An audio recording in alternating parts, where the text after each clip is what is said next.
Guys, Donald Trump পাকিস্তানের Vanda ফাটিয়ে দিয়েছে। তো ঘটনাটা কি শুনুন। গতকালকে কিন্তু পাকিস্তান পরমাণু টেস্ট করেছে, আর টেস্ট করার পর না সেখানে ভূমিকম্প হয়েছিল।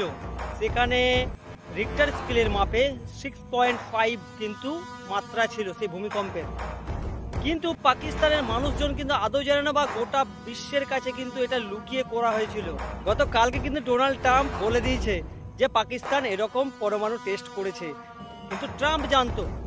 এবার লুকিয়ে করার কারণটা কি দেখুন। পাকিস্তানের এখন এমন আর্থিক সংকট, চারিদিক থেকে লোন নিয়ে চলছে, প্লাস পাকিস্তানের মানুষজন খেতে দিতে পারছে না, মূল্যবৃদ্ধি, তার মধ্যে কিন্তু পরমাণু টেস্ট করছে। কিন্তু দেখুন, পরমাণু টেস্ট করতে গেলে কিন্তু বিপুল পরিমাণের একটা টাকা লাগে।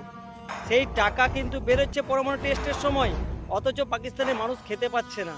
এই পরমাণু টেস্ট লুকানোর কারণটা কি দেখুন। পাকিস্তানের মানুষজন তো খেতে পাচ্ছে না, তাহলে কি করবে? এই সরকারের বিরুদ্ধে কিন্তু আন্দোলন শুরু করতে পারে, কারণ তারা দেখুন পেটের জ্বালা সব থেকে বড় জ্বালা, তাই না? এবার খেতে দিতে যদি না পারে, এবার ইনভেস্ট করছে একটা পরমাণু টেস্টের জন্য, সেই টাকাটা বিপুল একটা অর্থ, তাহলে তো পাকিস্তানের মানুষজন সেই সরকারের উপর তো ক্ষুব্ধ হবেই, তাই না? এই জন্যই কিন্তু লুকাতে চাইছে পাকিস্তান সরকার।